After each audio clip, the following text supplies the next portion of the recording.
આવતીકાલે શહેરના આશ્રય સોસાયટી નજીક આવેલ જગન્નાથ મંદિરની રથયાત્રાનો પ્રારંભ થવાનો છે।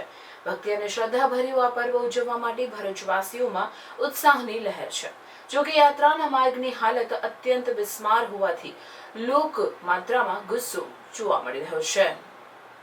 રથયાત્રા જે માર્ગ પરથી પસાર થવાની છે તે માર્ગ પર અગાઉ 2 વખત નવીકરણની કામગીરી હાથ ધરવામાં આવી હોવા છતાં રસ્તાની હાલત કોઈ જ સુધરી નથી। મોટા ખાડાઓ, નીચાણવાળા ભાગોમાં પાણી ભરાવાના કારણે રસ્તો જર્જરિત થયો છે।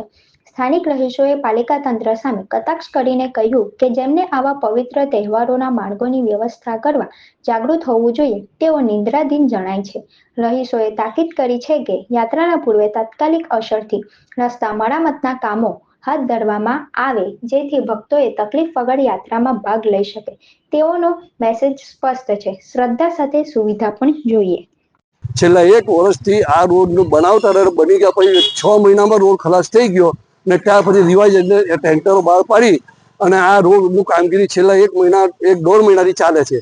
એ કામગીરી અમને પૂરી કરેલી નથી। કાલે જગન્નાથશ્રીની યાત્રા નીકળવાની છે, જ્યારે જગન્નાથ ભગવાન આપણે મળવા માટે રૂબરૂ આપણા ઘરના આંગણે આવતા હોય તો આ બાબતે આપણે પણ ધ્યાન આપવું જોઈએ। વહીવટ કરતા હોય કે ભાઈ આ જગન્નાથશ્રી આપણે દર્શન આપવા માટે આવે તો આપણે એમનો રસ્તામાં અગવડ ન પડે ભગવાનને અને શાંતિથી રથ ચાલે એવી વ્યવસ્થા કરવી જોઈએ।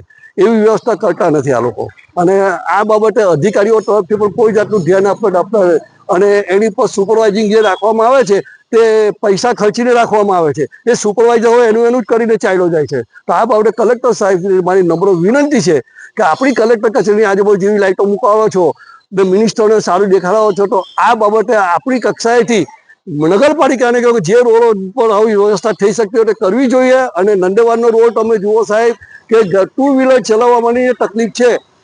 લોકો પૈસા નથી ભરતા કેમ કે આ તો મ્યુનિસિપાલિટી છે। મ્યુનિસિપાલિટીમાં કોઈ અધિકારી સાંભળવા તૈયાર નહીં, વહીવટ કરતા બિલકુલ સાંભળવા તૈયાર નથી ને અધિકારીઓ તો અમારું જોવા જ તૈયાર નથી। જ્યાં રજૂઆત કરે છે કે થઈ જશે અને સિટી એન્જિનિયર તો કોઈ જાતની અમારા એરિયાની એને વિઝિટ લીધી કે કેમ મને ખબર નથી પડતી। એને સિટી એન્જિનિયર કેટલી વાર મળ્યા છતાં આ એરિયામાં કોઈ દિવસ પણ આવ્યો નથી અને સ્ટેશનનો નંદેવા રોડ છે તે બાજુ પણ નથી આવ્યો। તો આ બાબતે કલેક્ટર સાહેબને નમ્ર વિનંતી છે કે અધિકારીઓને જરૂરી માર્ગદર્શન આપી જે તે રોડ મરામત કરે એવી હું વિનંતી કરું છું।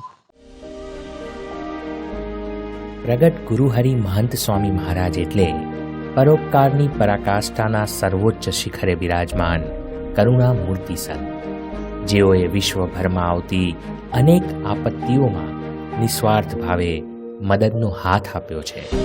કોરોના જેવી વૈશ્વિક મહામારીમાં થયેલ સેવાનો મહાયજ્ઞ હોય કે પછી રશિયા-યુક્રેન યુદ્ધમાં ફસાયેલા વિદ્યાર્થીઓને અપાયેલી હૂંફભરી રાહત હોય કે પછી પૂર, વાવાઝોડું, ભૂકંપ જેવી કુદરતી આપદાઓમાં પહોંચતી માનવીય સહાય હોય, મહંત સ્વામી મહારાજ એટલે આદિવાસી ભાઈઓના જીવનમાં ઉત્કર્ષનો સૂર્યોદય કરનાર સંત।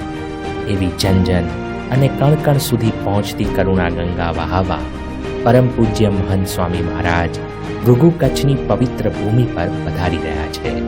તો તેઓના દર્શન આશીર્વાદનો લાભ લેવા માટે પરિવાર મિત્રજનો સહિત પધારવા આપ સૌને ભાવભર્યું આમંત્રણ છે।